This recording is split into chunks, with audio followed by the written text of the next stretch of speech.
meeting? I think we're good to start. You can shift this thing back because we are already 5 minutes late into the session. So we'll Yes. start. Who is host? Who is host? Arun. All right, beautiful. We're live on YouTube, and we're going to start. All right. Okay. Great. Arun, you'll have to put Nadine back as co-host, and so is Paula, and Carsten, I think, is traveling. But yeah, Paula, Shirley, and friends, we are sorry about the delay. We are already 6 minutes late to start the session. Just another 30 seconds and we'll...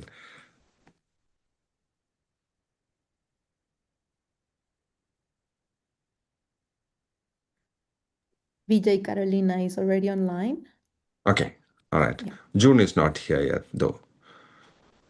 Arun, we should keep a watch out for June when he joins, then so that we can, because he's one of the early speakers.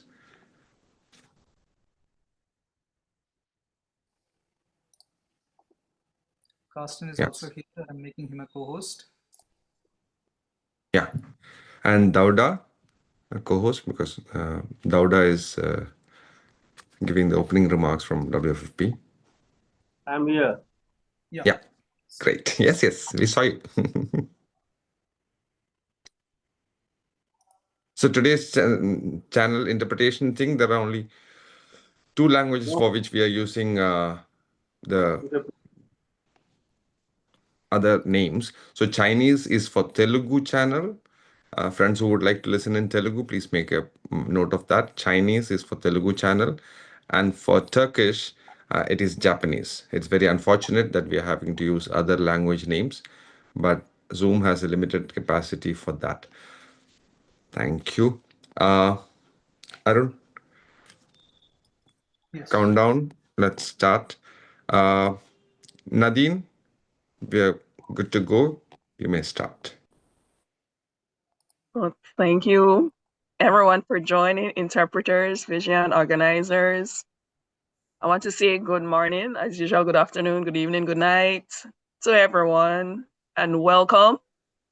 So for those of you, especially our guest, my name is Nadine Nemhard. I apologize for not using camera. The computer itself, camera is not functioning. But today I will be facilitating. I am the co-chair, the webinar, and this topic today is an important one, like all of them. It is called the rules defining control over territories and resources. And so we're going to look a bit about the ICAR plus 20, what it means, why it matters, and how it connects to our struggles as small-scale fishers and coastal communities and movements defending our own territories and resources. But before we get into the scheduled program, I would like to invite co-chair Dauda from Senegal for some opening remarks.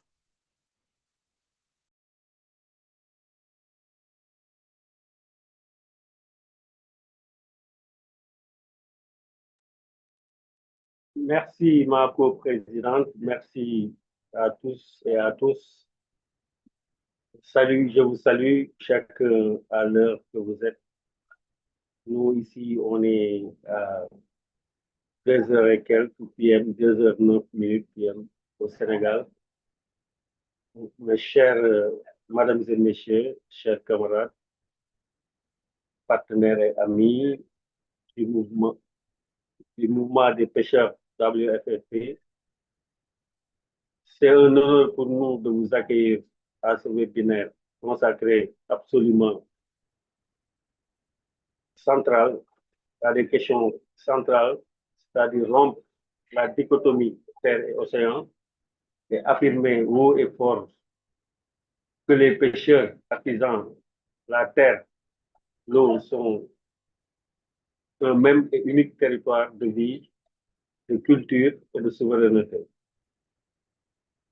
Nous nous réunissons aujourd'hui à un moment décisif parce que dans quelques mois, la conférence internationale sur les réformes agraires et le développement rural 420 organisée en Colombie, le 26 février, ouvrira une fenêtre politique unique parce qu'elle nous permet de mettre sur la table une vérité trop longtemps ignorée,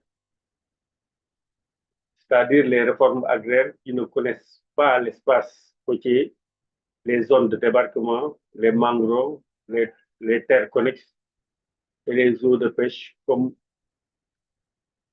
un tout cohérent sous des formes incomplètes et injustes. Pour nous, le WFP, cette conférence n'est pas un événement technique, c'est un terrain de lutte. C'est une occasion d'imposer avec force et conviction notre vision.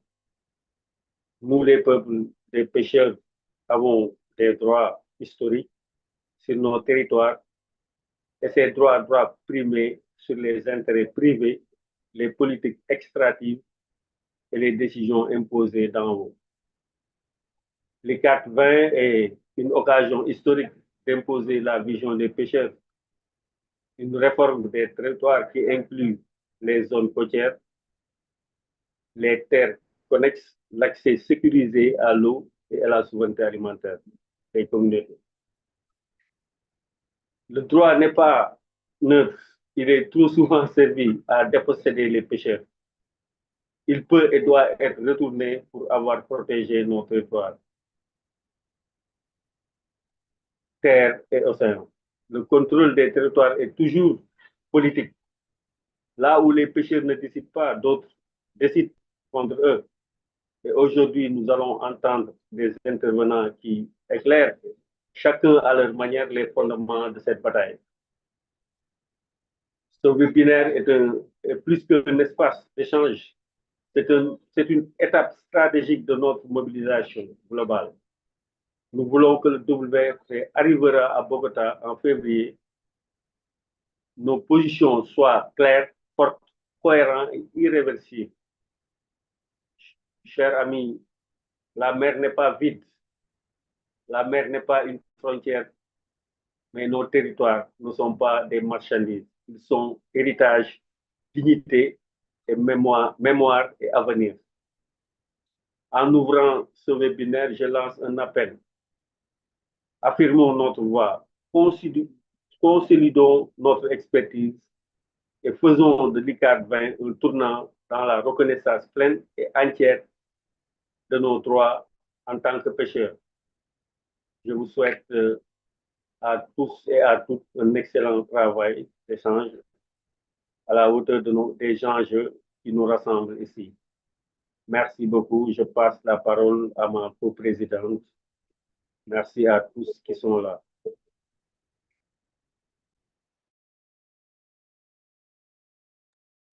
Thank you very much also, Dauda. So we are going to get right into our special guest.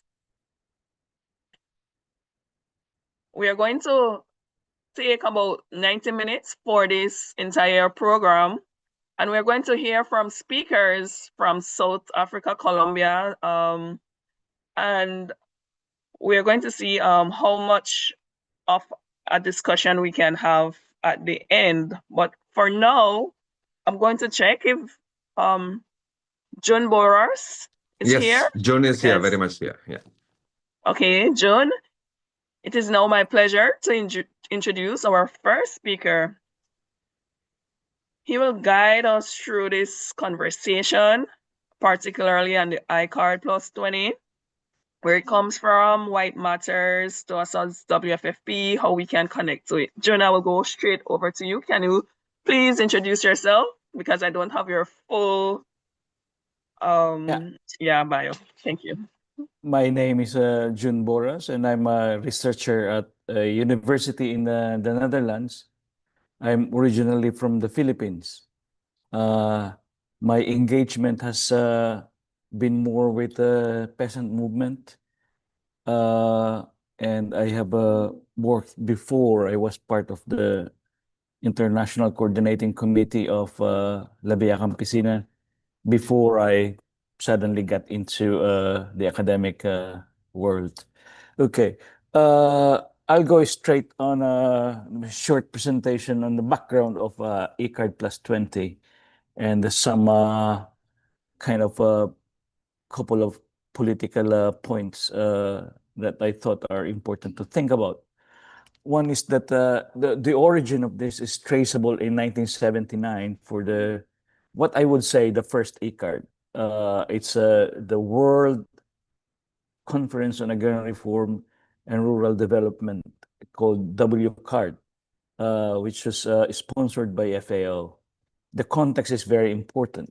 1979, there was a on land. It's basically the first 3/4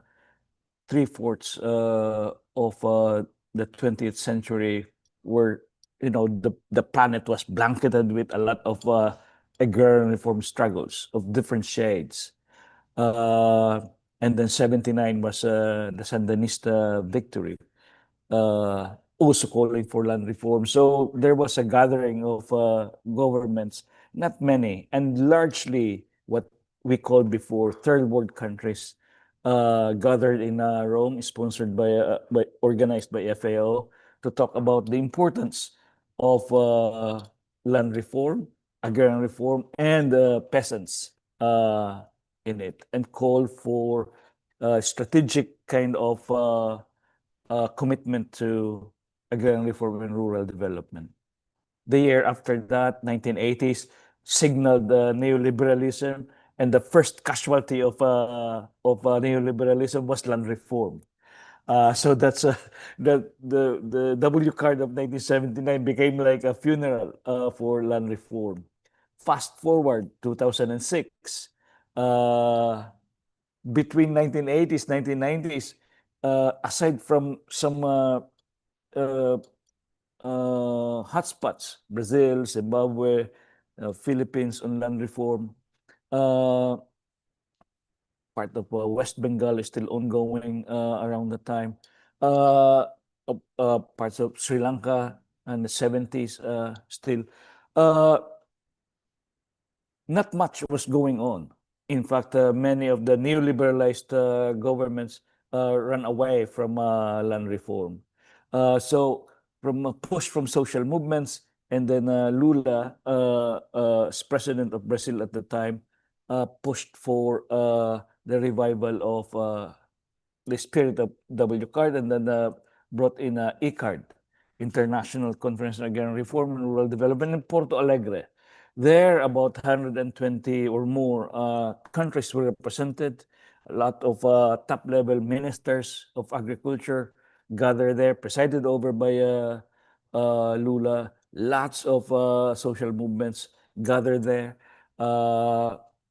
IPC was going up and up and up, and getting more coherent in its work on land and territory.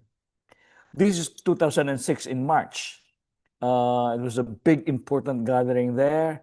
The significant engagement of Via Campesina and IPC was very crucial in that gathering. But then 2007 and 2008, a year after ECARD, 2007, 2008, you can recall a huge kind of financial crisis, and also at this food crisis. And at the same time, Grain first reported the global land grabbing, which included global ocean grabbing worldwide in an unprecedented scale. So what we had again is that ECARD in 2006, right after that is the opposite of what happened. ECARD was meant to affirm for agrarian reform worldwide, the importance of land, the importance of agrarian reform. And then, yes, the year after, it's the great importance of land was affirmed, but it's the opposite. So global land rush, global land grabbing, ocean grabbing, was widespread in an unprecedented level. And it went on and on and on and on. So fast forward, we will be 2026. A few months from now, we will be in Cartagena, ICARD plus 20. Again, the impetus and the energy that pushed for it was coming from IPC and other allied forces, and the Colombian government agreed to pick up and sponsor ICARD plus 20 in Cartagena, and this is what we will have. So the first 2 months, 79 and 2006, proved to be almost like a funeral for something that terrible happened afterwards. So let's hope that politically, Cartagena would change the course of history and lead to a much better kind of outcome. So officially, it's always just not a non-binding commitment of different governments to agrarian reform. That is officially for the Cartagena process. It's much narrower. The Committee on Food Security endorsed the idea of ICARD plus 20 on the basis that it would be much more focused on assessing the process and impact and implementation of the voluntary guidelines on land tenure, VGGT, which is a much narrower kind of agenda, and people just agreed. The other difference is that in 79 and 2006, both of those global events were officially sponsored by FAO.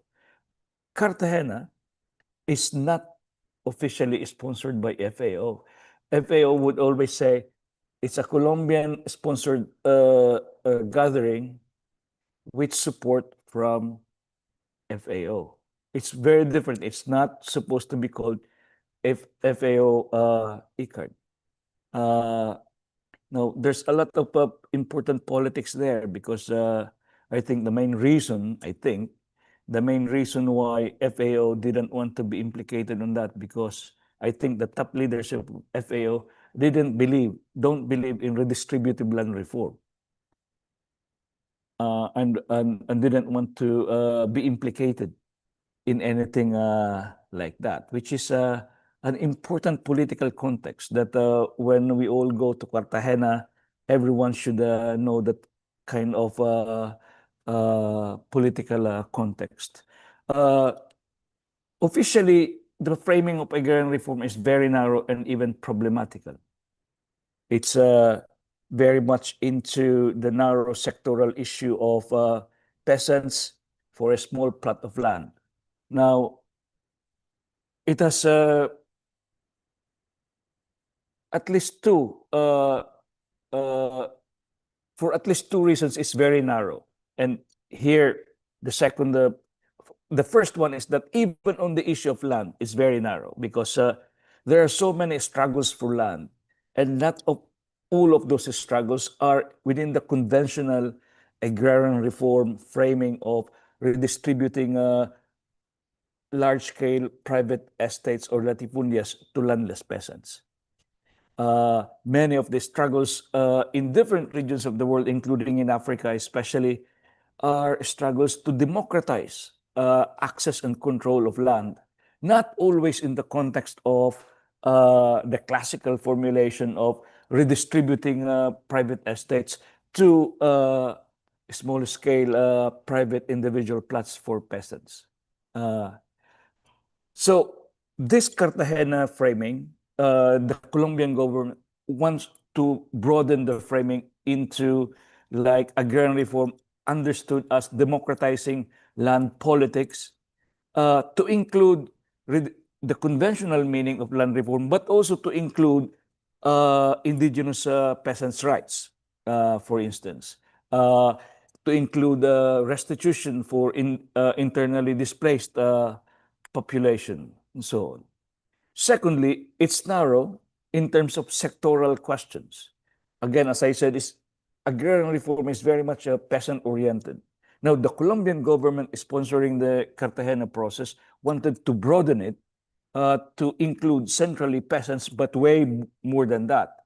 and very specifically, the Colombian government wanted to make sure that of equal footing, peasants, indigenous, pastoralists, in which historically land reform has been the institutional instrument to grab lands from the indigenous and from pastoralists. So there's always like a lot of tension there. So the Colombian government is very conscious of that, but instead of allowing that to be used to divide and rule the ranks of rural working people, the Cartagena process wants to put them in a holistic kind of way. And then here, of course, and this is where WFFP comes in, the Colombian government is very committed to bring in fishers in this context. And here, WFFP will be crucial. So, and then the broader framing to close, it's very much in the era of climate change in general. So that's an important context for Cartagena, for Colombia, and a very important specific context in Colombia is the peace building element of this one. The Mexican government is very keen to have an immediate follow-up on ICARD right after Cartagena. So they were thinking like 2 or 3 years, they would have another ICARD in Mexico. So that's an important thing to think about. So in Cartagena, we expect 100 at least governments who will be represented there. We expect in the official ICARD some hundreds of social movement representatives, including, of course, from IPC and WFFP, plus about 300 international academics who will all be gathered and will be part in that official ICARD process. But there will also be 5,000 campesinos and Afro-descendants and indigenous who will make a big camp in the city of Cartagena to engage with the official process. So that's more or less, I think, the political and administrative background of what's going to happen in Cartagena. Back to you, Nadine. Yes. Thank you very much, Professor June. Thank you. This was very powerful, showing us that the ICARD's reform roots in 1979 to the land and ocean grabbing after the 2007-2008, the struggle for the peasants and for us fisher people, it shows us the deep connection with this ocean grabbing and land grabbing. So this is very important. I want to go to our next speaker to see how we can connect more to this history, this rich history for information sharing of our members. We're going to go now to this speaker number 2, and I have a little bit of information on Wilmeen Weecombe, Wilmeen.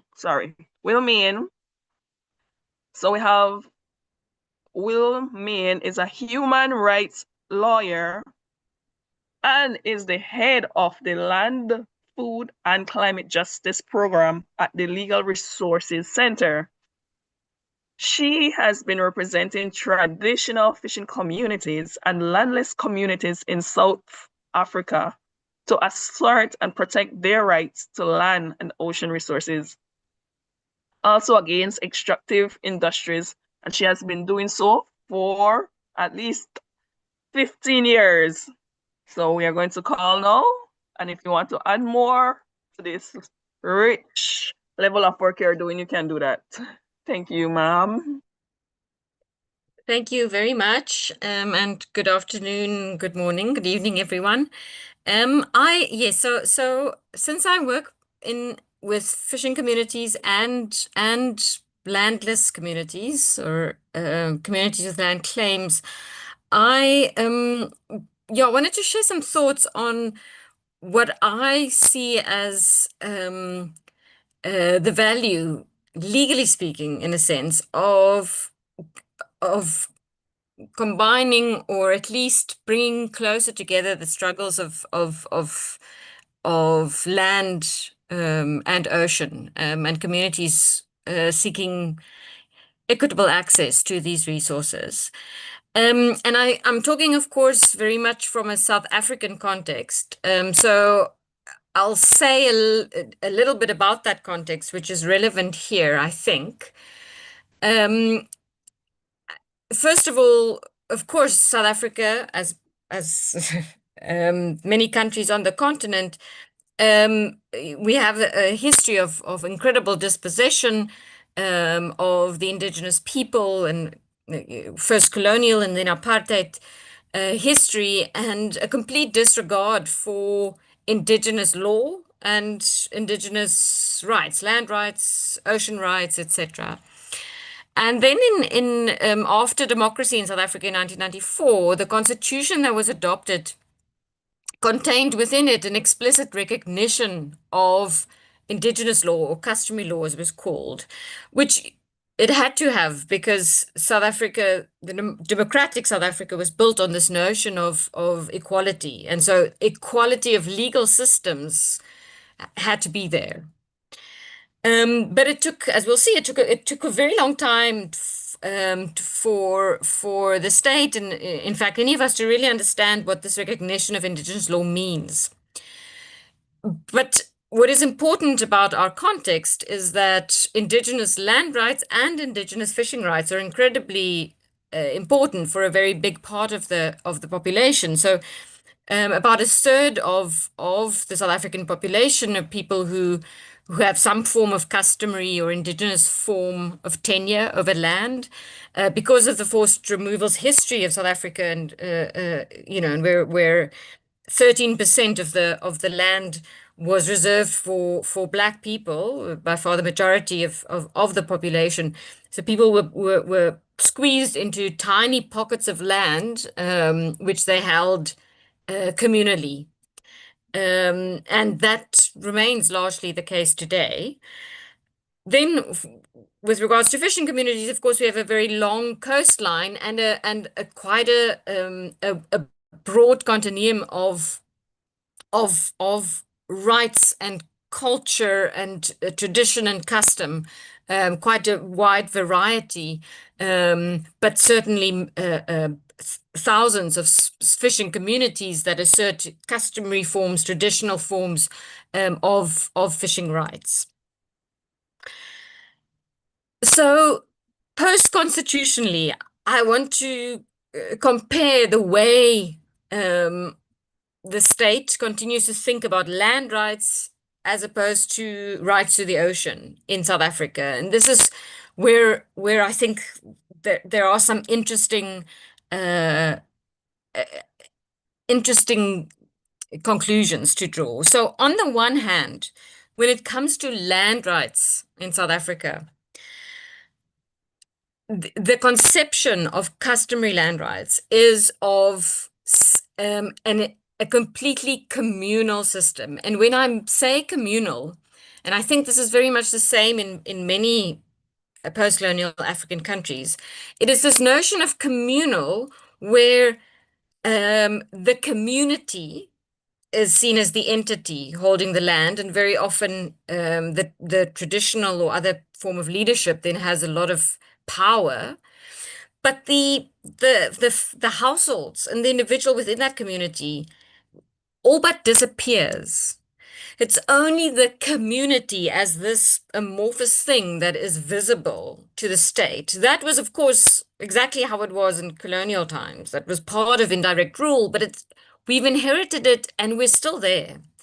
And a big reason for that, I think, is because we also inherited a private property regime when it comes to land rights, which can only contemplate the notion of one person or one entity with absolute ownership over one piece of land. And so the idea of a community with many families and individuals with overlapping rights, different kinds of rights, use rights, access rights, control rights that are flexible within that community, that is completely impossible to acknowledge legally within the South African property system to this day. It's 30 years after our constitution. And it's as if the notion is unthinkable, that land can only be held in this one way that is actually completely contrary to customary landholding. Now, when it comes to ocean rights to the ocean, small-scale fishing communities in South Africa have demanded for a long time, and they had to go to court to assert that they are communities who have, as a community, accessed the ocean for generations. And yet, when it comes to fishing rights, our state finds it very difficult, if not impossible, to move beyond the notion of individual rights. So they have now, because they were forced by the courts, the state has recognized community rights, but they immediately turned those rights into really commercial cooperatives with individual rights and individual rights holders certainly only coming together as a business entity rather than a notion of community. So I find it curious that in these two sectors, the state thinks about them in opposite ways and finds it impossible to make the leap to regard communities with their access to the ocean as a communal right, and finds it impossible to see customary communities on land as individuals and households with overlapping use and access rights.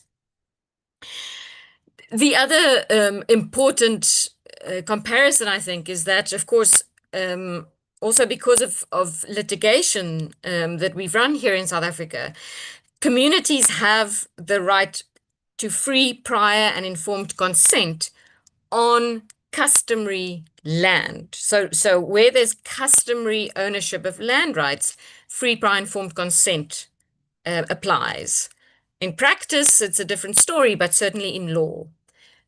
On the ocean, not. So no one has the right to consent over the ocean. And in fact, when it comes to participation on the ocean, you still really see that communities who would assert some sort of control over their ancestral waters, they are treated exactly the same as any other interested and affected party. Again, through litigation, we've really tried to change that notion. And I think we have reached a point where at least the cultural connection of communities with the ocean has now become more important, but certainly not to the extent where there's any form of recognition of a form of control or consent from communities. They are only to be consulted as interested and affected parties. And so one case I want to mention that when we 10, 12 years ago realized that we will need to go to court to give meaning to the recognition of customary property rights, customary land rights, or customary fishing rights in the Constitution, because without that, the state is not understanding what it means. We decided very specifically to take a fishing case, a customary fishing case, to court, because we realized that it would be far easier to imagine for the state the notion of customary fishing rights than customary land rights, in the sense that it's a right that's devoid of the colonial notions of traditional leadership and community. And so through the Gongosi case, that is what happened, and customary fishing rights were recognized in South Africa. Of course, legally, that should apply exactly to customary land rights. All the principles are exactly the same in law when it comes to the recognition of indigenous rights. But again, the translation from the one to the other has been impossible for the state. And so the only thoughts I wanted to share here really is that it seems to me that when it comes to the ocean, it's so easy for the state to imagine the state custodianship and overlapping rights and notions such as use and access rights. And they cannot imagine it in land, and the other way around. In the ocean, they cannot imagine the idea of control and consent, which seems obvious on land. It seems to me that for this one reason, at least, there is great value in bringing these conversations closer together and cross-pollinating. Because as I always hear Carson say, we need new imaginations of what is possible, both in the land and the ocean space. And it seems to me a very important place to start, at least in our context. And I suspect there might be similar context elsewhere, as to how we are able to imagine different things when it comes to land rights and ocean rights. And my very last thought is just to say that I am not suggesting that in either case, in South Africa at least, we've been able to escape the capitalist takeover of both models. That persists, but at least we're able to imagine different things. And I'd like to suggest that there may be value in that. Thank you. No, thank you. That was very interesting coming from the South Africa context. And so we got some understanding of your legal and political implication for SSF. And this is very good information sharing. So we thank you once more, Miss Wilmane. And we appreciate those important views you shared. Now we're going to go straight to more from South Africa. I want to call on Jordan to help us. I understand we have an intervention from Rovina, but I don't know if she's here. So Jordan, can you help us so we can get some representative from Coastal Links Mazifundisi to reflect on the presentation and give the community perspective? The floor is yours. Thanks, Nadine. Hi, everyone. So yes, Rowena, she wasn't able to join today due to network challenges in her community, but she did send a video input that I will play. But just before I play it, maybe just to introduce Rowena and a bit of what she's speaking about. So Rowena Europa is a community leader and activist from Arniston, which is a coastal community in the Western Cape in South Africa. She belongs to Coastal Links South Africa, which is the national fisher movement. And she'll be speaking about a bit about who has control over the resources and territories, who decides, and how this impacts fisher people in the South African context, and particularly in her context. So I'll play that video now. Thanks.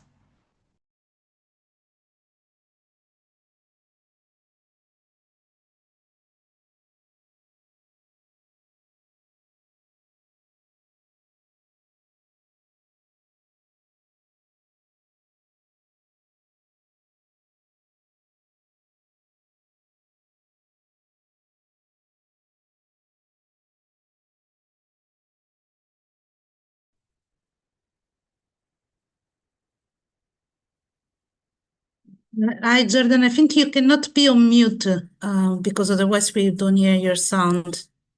So unmute yourself, maybe. Thanks. Let's try now.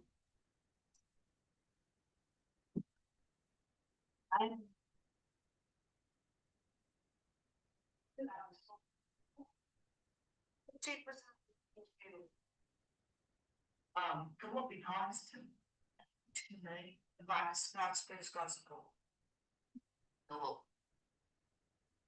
Instead of settling in the small scale policy that the company implemented, instead of restrictions on our species, we have conservation areas, we have resources that can't even ours. Jordan, I'm so sorry, but it's not possible to hear the video. So maybe the sound needs to be higher. Or you need to switch where the sound is coming from?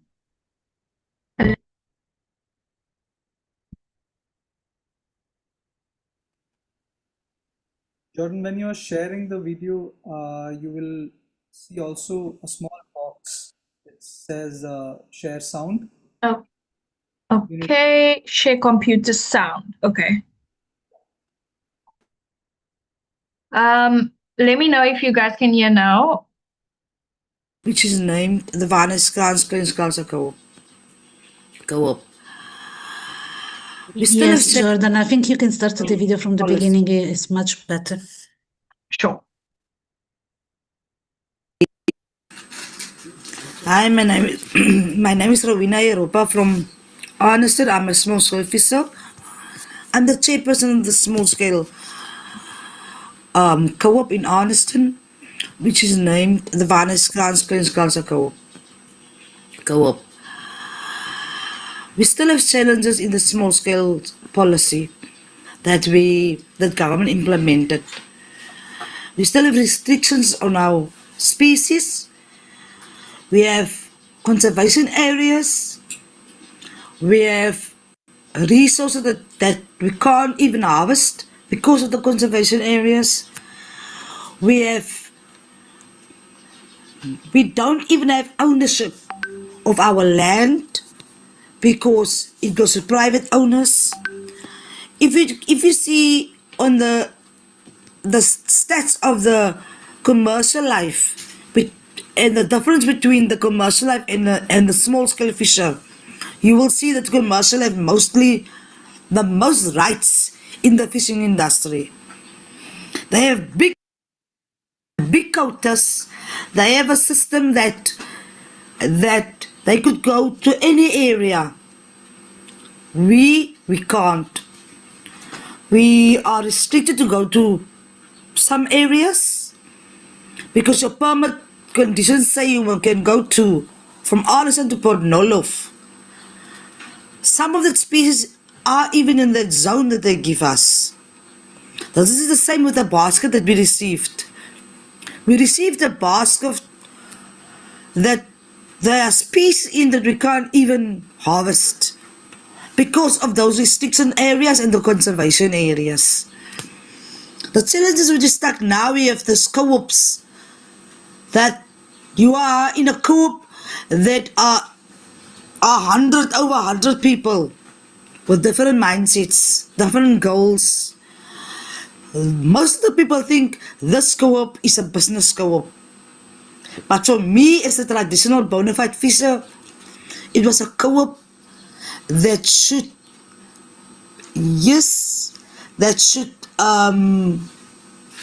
help us to keep our rights, to protect our rights. But government, they make decisions without participation of small-scale fishers, and that makes it difficult. When they're giving access towards land or sea, they don't come to the communities, consult the communities.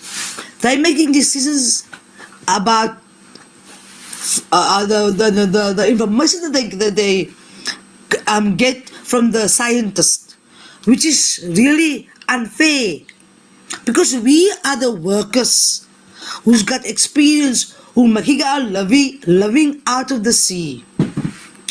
We are the people who stay in rural communities, who knows the needs of our communities. We don't even have ownership of our own land. That we are born there, we are born in these communities. We don't have ownership even because it belongs to private owners, big business people. This is the same with the commercial fishers. They are big business people.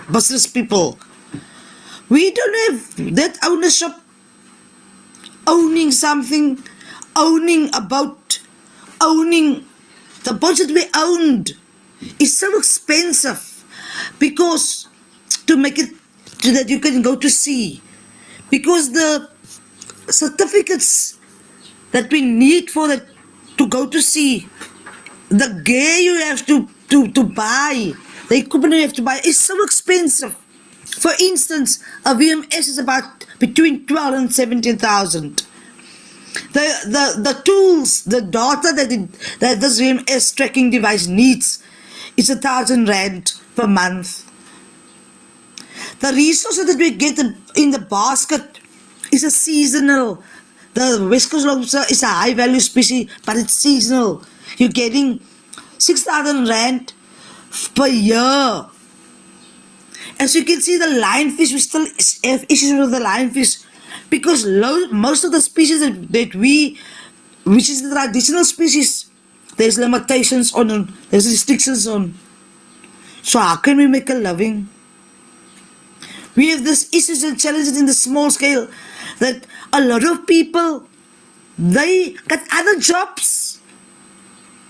They are not depending on the sea, but they're getting, there was on the list, on the small scale list, so they're getting from both works, both jobs, they're getting an income. But the people who really work in the sea, making their life 100% out of the sea, they must share. They must share this because they're in the co-op. So you are shareholder of the co-op. So yeah, then the challenges is how the permit conditions change when government makes decisions without consultation of the communities. It's difficult. It's really difficult. The resources that we got is resources that we need to, some of us need to travel to harvest those species. Then you have to, some communities had to go through conservation areas to get the species. Some of our communities are risking their lives, but those all belongs to business people, big business. We can't, it's so frustrating. We can't for your law. I'm now a youngster, I'm young. But the people who are really making their life out of the sea, they don't have any security. They're struggling. Their households are struggling. Look at the market system. The market system are made for commercials. The permits, the FPE processes, they are made for the commercials. We as the small fish are struggling to export our stuff, our species.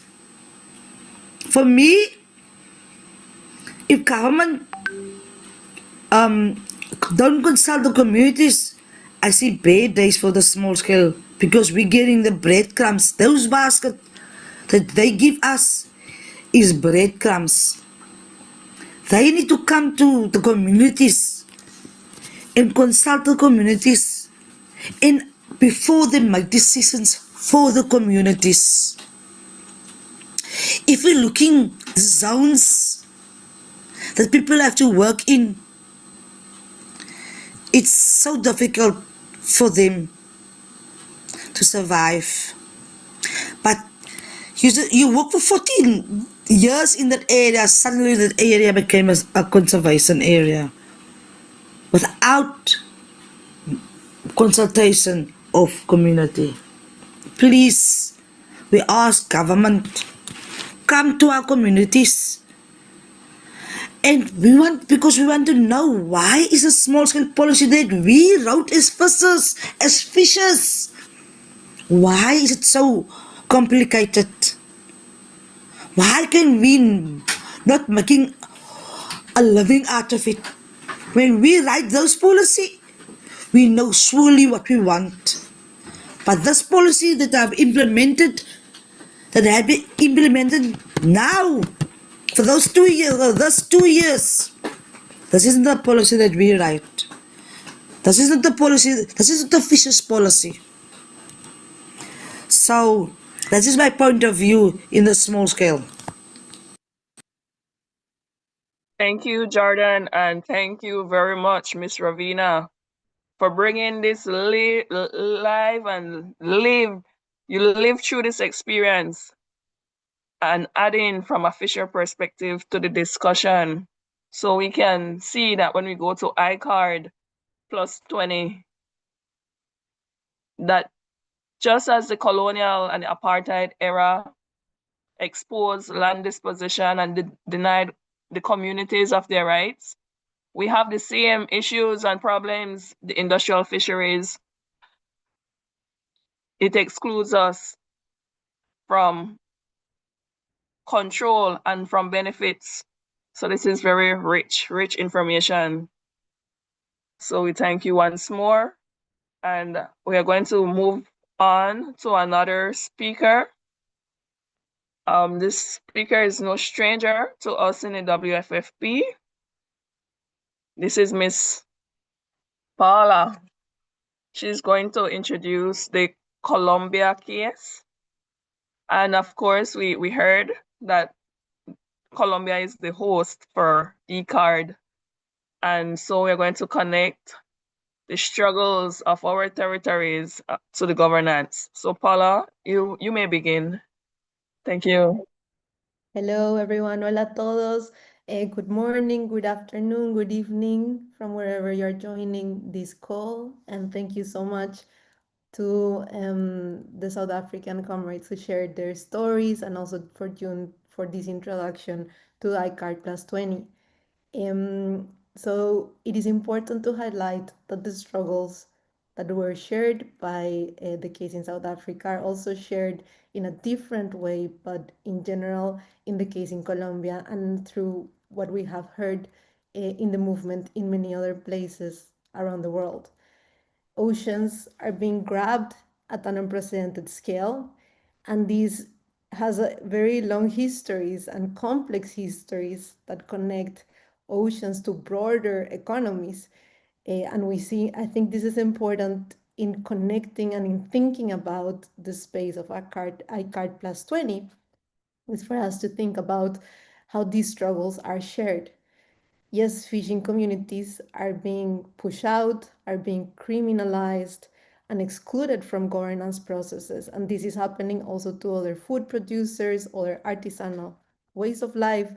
And in connecting these struggles and in thinking about what brings them together, there be opportunities, as Wilmin mentioned, of imagination, of bringing in, thinking about strategies to mobilize, to protect fishing ways of lives and oceans. So I would like to make three key points in my intervention. So first one is that although oceans and waters are facing similar patterns of enclosure as in land, what we're seeing is that what is different here is that fisher people's customary rights remain largely unrecognized and threatened by these processes of capitalist expansion that serve both the capitalist interests of states and also of private capital. So oceans are being transformed by these forces, different policy reforms and interventions that divide and privatized ocean and coastal spaces to enable the commodification of fish and other also for the conservation purposes and other extractive interest. But when we think about land reforms, at least agrarian communities have been recognized to some extent as having a form of customary tenure rights and tenure claims. But when we think about oceans and offshore areas and coast, there hasn't been any meaningful consideration of fisher people's rights, reducing reforms to technical solutions. And actually, when we discuss and when we think about fishing tenure rights, it's often like in these silos, dividing rights in terms of fisheries management or environmental protection, which also creates division and separates the struggle to other agrarian struggles and to the movements that have been in many ways demanding the protection of agrarian people's rights. But if we think 90% of the global commodities are transported at sea, and these commodities originate in processes that are driving agrarian and coastal change, we're experiencing all these dramatic transformations. and the struggles of both fisher peoples and peasants and women and indigenous peoples are like deeply connected, and in the heart is this model, the economic model that is harming communities and doing it at the expense of the planet. So we need to unpack these relations and to develop strategies to, as we wrote in a report a few years back on the Fisher People's Tribunals, to develop strategies to cut the nets of capital and strengthen the nets of the weaving nets of solidarity among impacted peoples. We see at sea this proliferation of one-size-fits-all spatial tools, marine protected areas, exclusive economic zones, aquaculture concessions, or all this is being promoted over territories that are governed by complex customary arrangements. And these customary arrangements are reproduced and produced by the deep connections and relations of ocean, water, and fisher peoples over generations in these spaces. So in this context, state and private actors instrumentalize these governance tools to promote profit and extraction. So we see an expansion of different economies, and these, even in this context of energy transition and so-called just transitions, we see how the oceans are being targeted as spaces key for this transformation. And I think there's also an important aspect here, and is this divide between the struggles in the oceans and also struggles of inland waters. And we have Carolina, who will be talking today also about the struggles within the Magdalena River, because it is in connecting these struggles that there's opportunities to bring these territorial rights to the heart also of the conversations that will take place at ICCAR Plus 20. Because territorial rights cannot stop at the shoreline. We need to bring these together, and also this is central to think about food sovereignty, about climate resilience, about cultural survival, and indeed about environmental and social justice.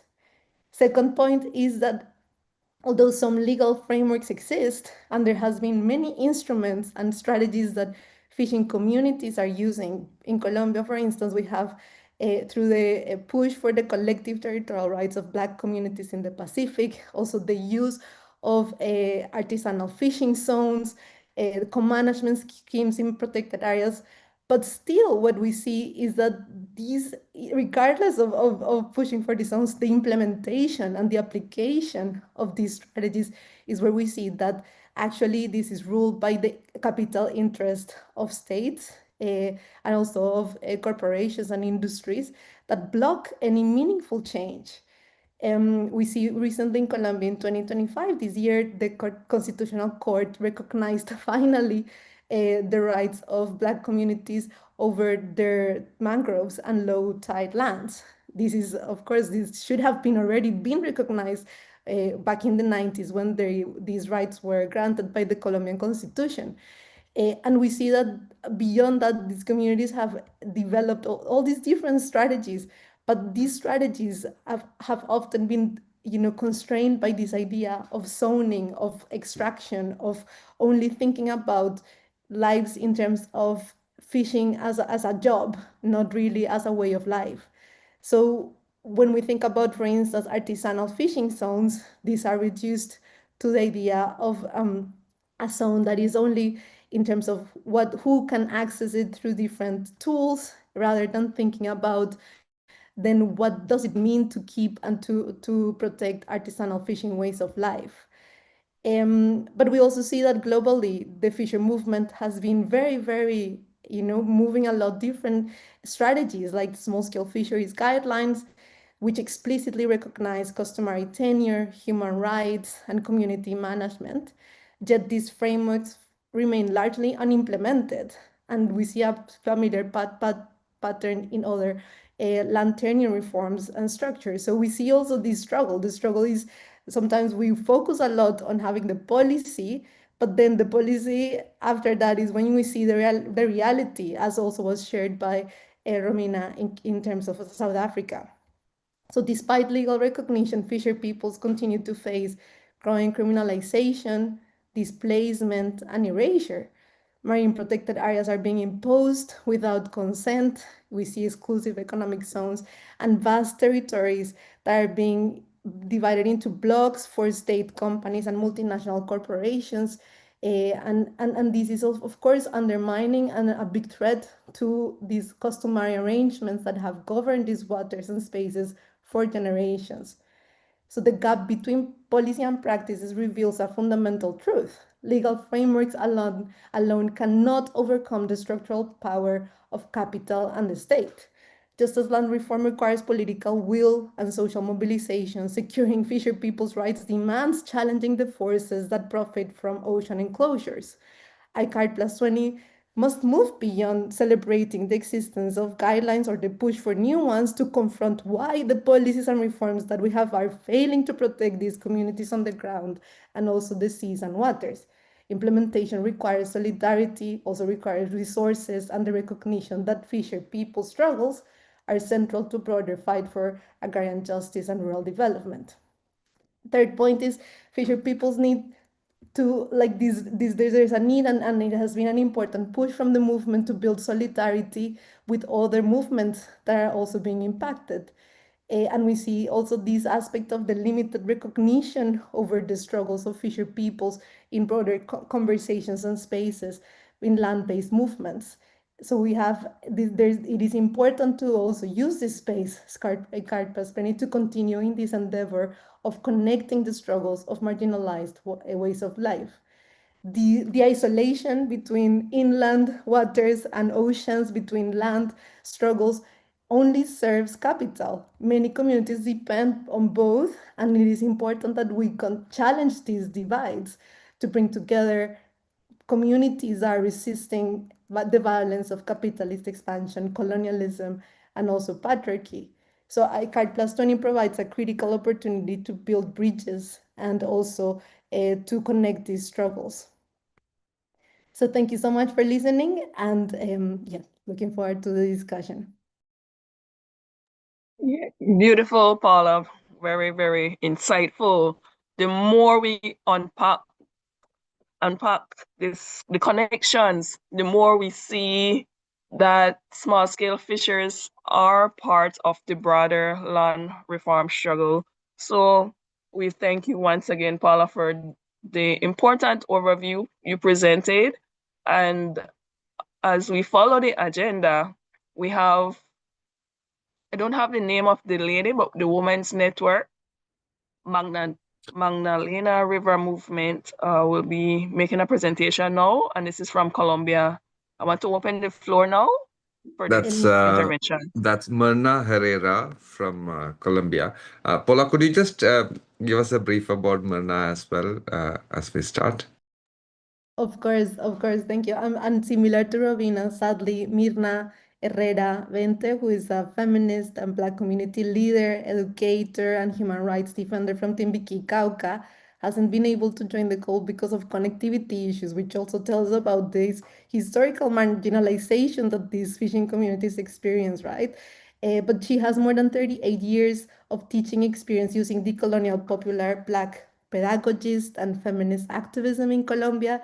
She's a representative of a network of women, Matamba Iguazá, and is an inter-ethnic communitarian feminist network that was founded in 1997 and is made up of 84 communitarian feminist organizations in the Pacific, bringing together the interest of 1,680 Black and Indigenous women who are part of the network. So Mirna sent an audio with her intervention.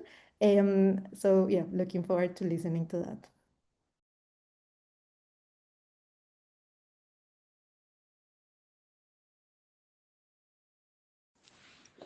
Tengan todos buenos días, yo los quiero saludar y me siento complacida de estar con ustedes en esta oportunidad.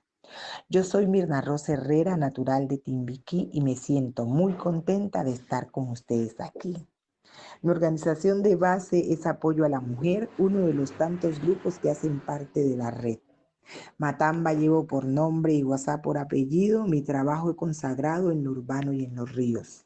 Mujeres negras e indígenas de manglar, de río y de mar, luchadoras porque el Pacífico sea un territorio de paz.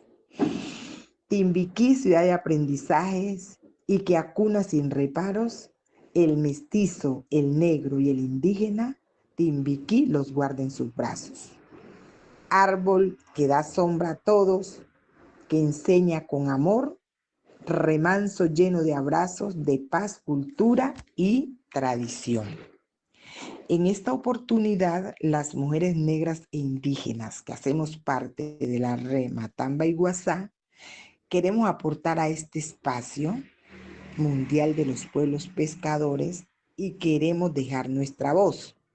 En este sentido, queremos decirle que la participación desde la voz colectiva, mujeres que cuidan el territorio, las mujeres negras e indígenas del Pacífico, y en este caso puntual de la red Matamba y Guasá, somos sujetas políticas y espirituales, portadoras de un conocimiento ancestral sobre el mar, el río, el manglar, la huerta, el bosque.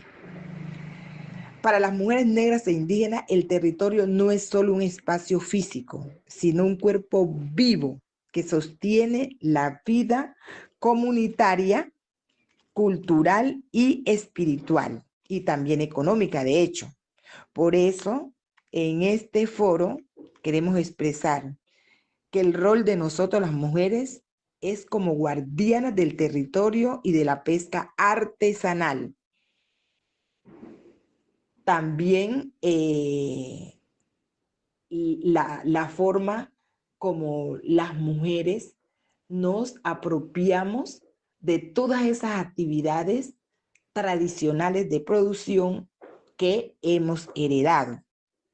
Pero también decirle cómo los cuerpos de las mujeres son también territorio donde se sienten la violencia, las amenazas, los despojos, donde se sienten los desplazamientos, porque es la mujer quien siente y sufre todas estas dificultades que se generan desde el narcotráfico, desde los grupos al margen de la ley y también desde la fuerza pública. Por eso, para nosotros, la importancia del conocimiento tradicional para la gobernanza de las mujeres también en el territorio. Por otro lado, decirles que el aporte al debate sobre reglas y control territorial tiene que ver porque en el Pacífico las decisiones sobre territorio, pesca, río, manglares y bosque se dividen muchas veces sin la participación real y efectiva de las mujeres, pese a que somos nosotros quienes sostenemos principalmente la pesca, la alimentación, el cuidado y otras actividades que tienen que ver con el día a día, no solo de las mujeres, sino también de la comunidad. Por eso destacamos la necesidad de reglas construidas desde abajo, basadas en la realidad de las mujeres. También las mujeres somos y debemos ser autoridades culturales y territoriales con capacidad de participar en la toma de decisiones, que tenemos que estar en los espacios donde se deciden las cosas, porque las mujeres somos también sujetos políticos, pero sujetos políticos en los momentos donde se hace el trabajo para conseguir las cosas, pero ya cuando las cosas están, las mujeres no están en esos espacios. Por eso también es importante proponer que cualquier regulación sobre pesca, control de recursos, uso del territorio, debe incluir consulta previa y la participación activa de las mujeres negras e indígenas. Por otro lado, también queremos compartir las luchas nuestras en nuestros territorios, ¿ya? Que somos la fuerza política. Nuestras luchas nos han permitido resistir, porque venimos librando, venimos evitando, venimos manifestando muchas de las cosas que se dan en el Pacífico y está puesta en la agenda nuestra, de las mujeres. Por eso es importante compartirles estos temas claves también, la defensa del manglar, del agua, de la pesca artesanal frente a las economías extractivas. Han sido las mujeres quienes allí han estado, ¿ya? En las afectaciones ambientales, sociales, por minería, por narcotráfico, por contaminación, por abandono estatal, somos las mujeres quienes estamos allí. Por eso también presionamos de alguna manera, no enfrentándonos, pero sí con nuestras tradiciones, con nuestras costumbres, con lo que sabemos, lo que nos permite persistir, persistir en los territorios, a los actores armados sobre los territorios de vida. Las iniciativas propias nuestras de las mujeres que nos permiten también a través de ellas decirles a esta gente que no estamos de acuerdo, sin que nos signifique pues como mucho riesgo, a través de nuestra huerta, de nuestros fogones comunitarios, de nuestras prácticas espirituales, de partería, medicina tradicional, artesanías de uso, escuelas de liderazgo femenino, las mujeres como constructoras de paz territorial y memoria. Por eso proponemos aquí estructurar estos 3 mensajes a través de nuestra participación pues, en este espacio. Y es primero, el territorio es vida y nosotras somos sus guardianas, ¿ya? Porque la pesca artesanal, el manglar, los ríos sostienen la vida en el Pacífico y somos las mujeres encargadas de los cuidados o el cuidado de estos ecosistemas que por generaciones se hacen. El otro es, sin nosotras no se puede hablar de gobernanza territorial, ¿ya? Por eso exigimos que las reglas y las decisiones globales y nacionales sobre pesca y manejo de recursos reconozcan la autoridad cultural, ambiental, comunitaria de las mujeres de los pueblos pescadores. Y nuestras luchas son por la vida, la dignidad y el futuro de nuestras hijas e hijos. Ya por eso les contamos aquí historias concretas de resistencia, protección de los ríos, defensa del manglar, acciones comunitarias lideradas por mujeres, mostrando la valentía y la experiencia organizativa de la red Matamba y Guasá, en este caso puntual. Ya es importante para nosotros que los espacios posibles de participación dentro de este foro tengan en cuenta a las mujeres. En una mesa temática sobre pesca artesanal y soberanía alimentaria puede ser, en un panel sobre territorialidad y derechos colectivos, círculo de mujeres, intercambio de saberes, porque es como en la práctica lo que las mujeres siempre estamos haciendo, y decirles que la propuesta final nuestra es aportar a una declaración global que exija autonomía territorial, protección de recursos pesqueros, reconocimiento del liderazgo de las mujeres afro e indígenas, regulación que respeten la vida comunitaria y la economía tradicional. Y les dejamos este mensaje final. Somos hijas del río, del mar y del manglar.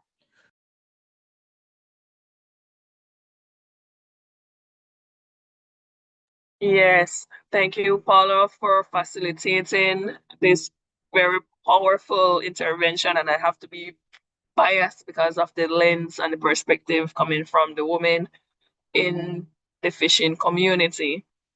So that brings us to the end of the program with interventions from the plan. Nadine, Go ahead, sorry. Paula. Sorry, Nadine, we are missing one intervention from Carolina Hernandez. Okay. So if you want, I can introduce her. Yes, please go ahead, Carolina. I apologize.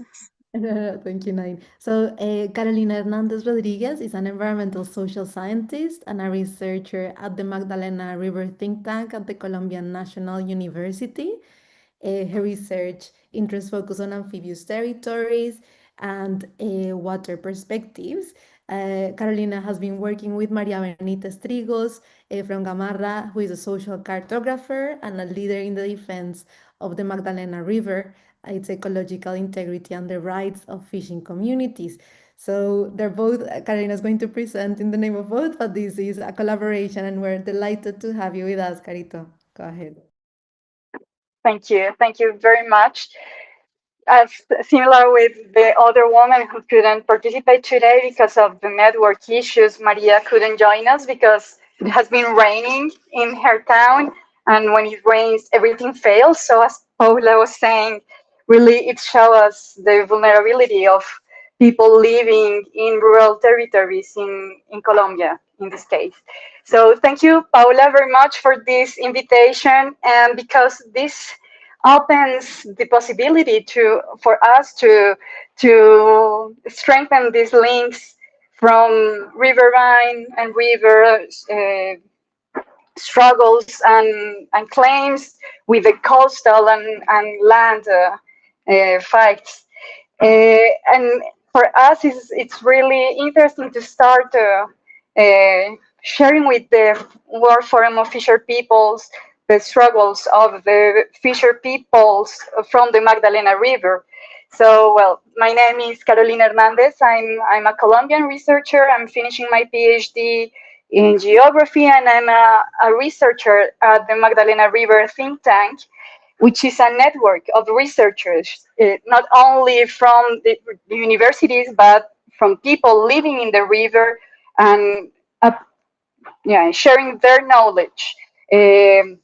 The purpose of this think tank is to arrive to make some incidents in public action, not only from the state, but from the communities and from spaces like this, like ICAR in Cartagena. We're going to meet there next year, and we work from the we work acknowledging that different sources of knowledge are important to get to different kinds of solutions, as Paula was saying earlier, not only to push for different or better public policies, but to really show the structural injustices underlining the process of the territorialization of fisher people communities.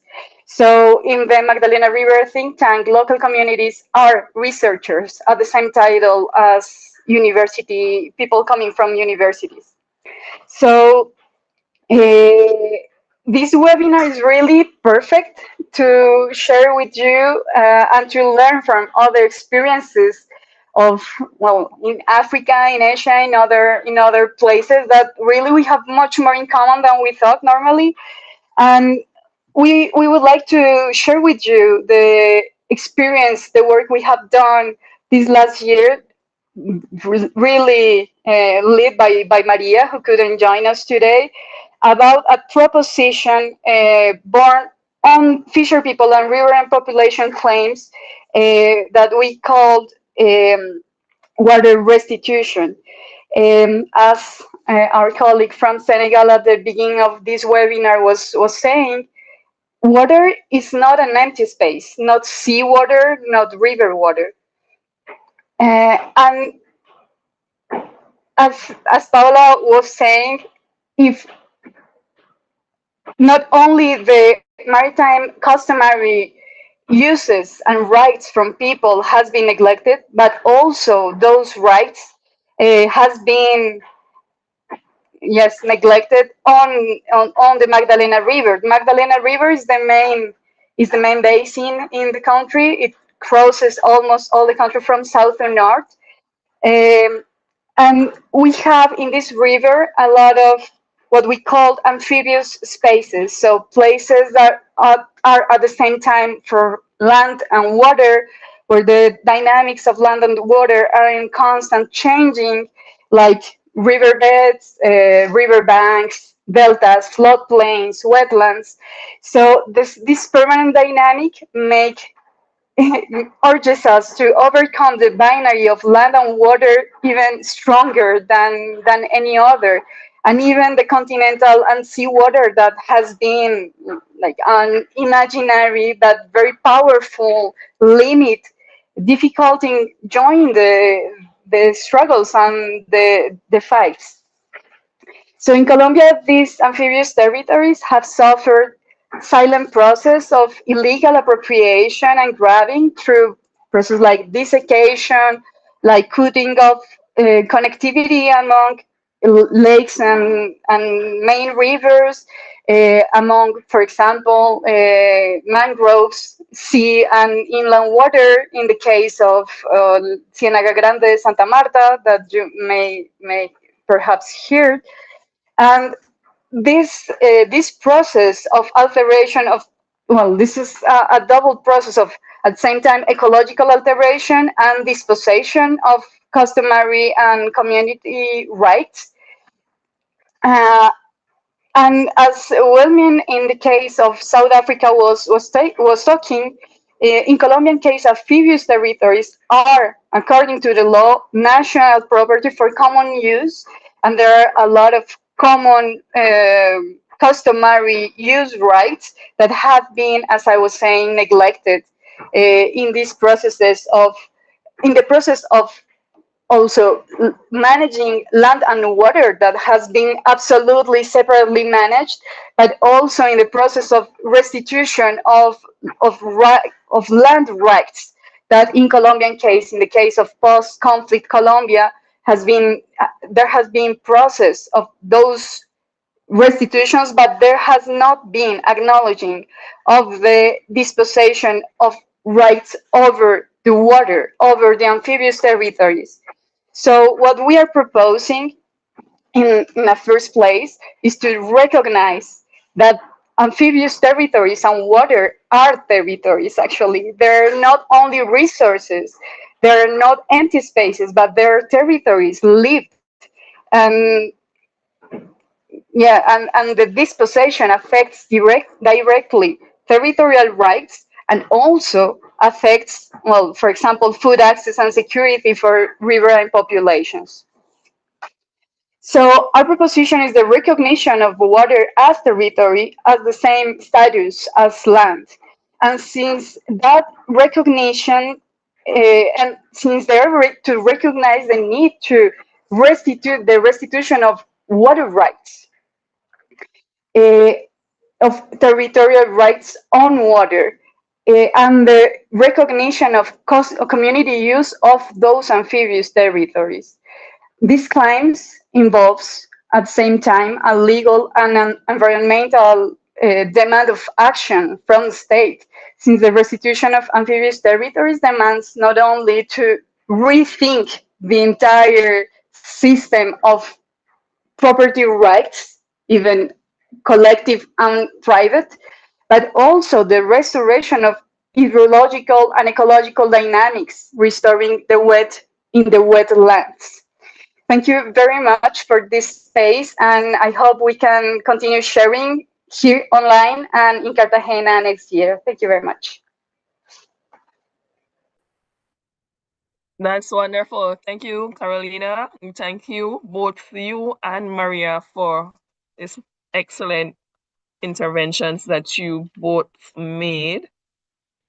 We have one last part to go before we wrap up this session. We want to thank Karsten. Karsten was very instrumental in organizing this very powerful and helpful session. And I want to call on him to give a powerful conclusion to this, and then we can end. Karsten, is it possible for you to take the floor, please? And we thank you immensely for your hard work in putting this together and all the help you have given to the WFFP. Karsten, over to you.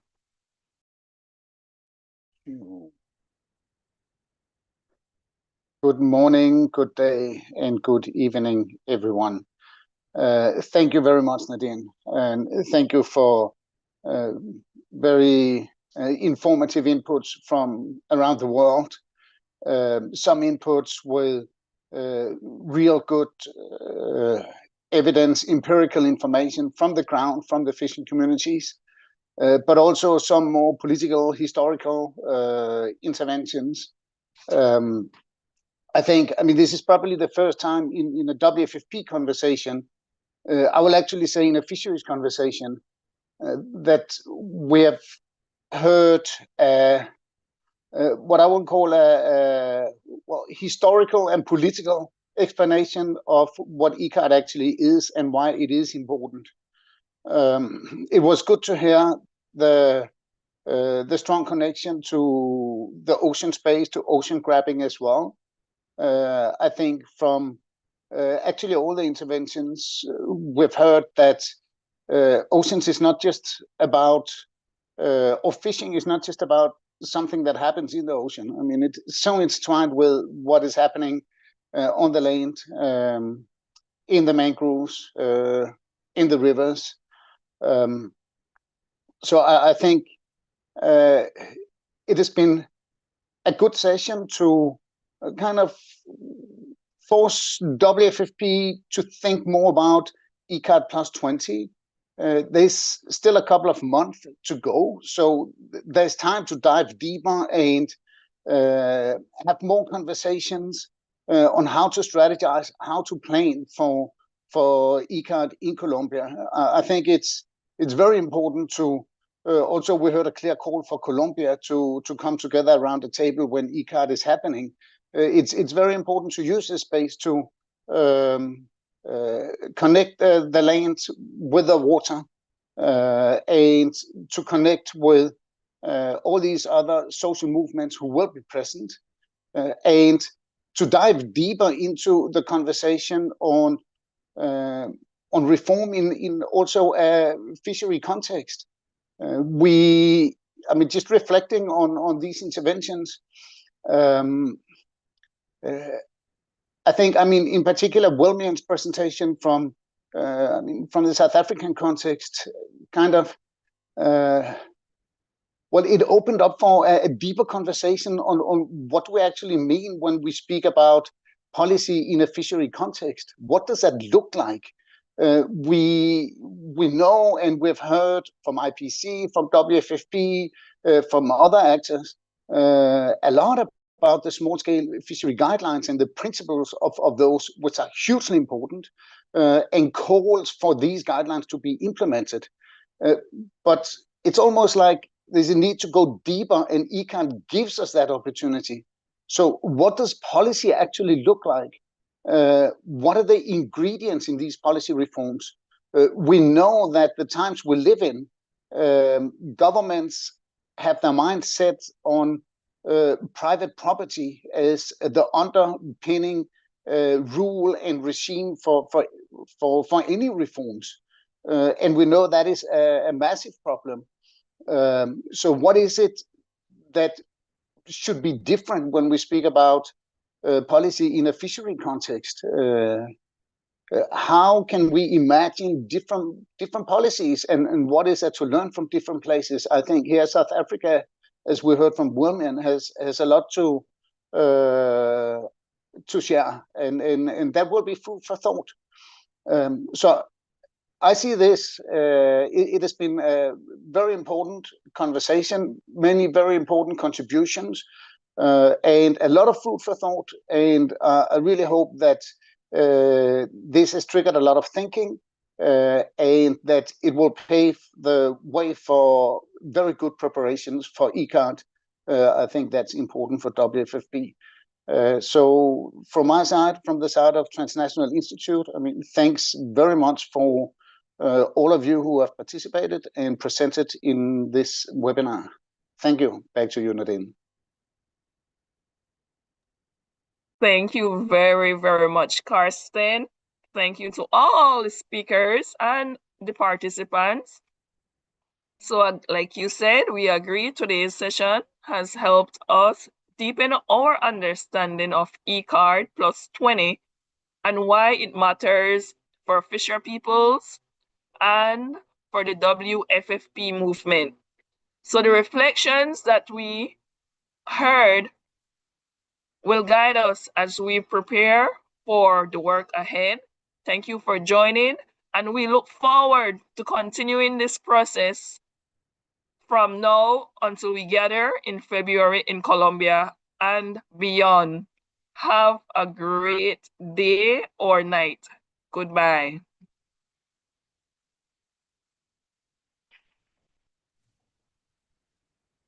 Thank you. Yes. Jen, thank you very much. Thank you, comrade. Thank you, Leah. Thank you, And thank you so everyone. much to our Paula, interpreters. excellent, Thank you excellent to session. all the Excellent session. interpreters. Hats off to you Excellent guys, job. Carsten, Paula, Oh, all Bye, of you. Paula. Good seeing you. This is really, really good. Good to see you all. Mhm. Thanks to all our interpretation comrades. No revolution without interpretation, indeed. Yes.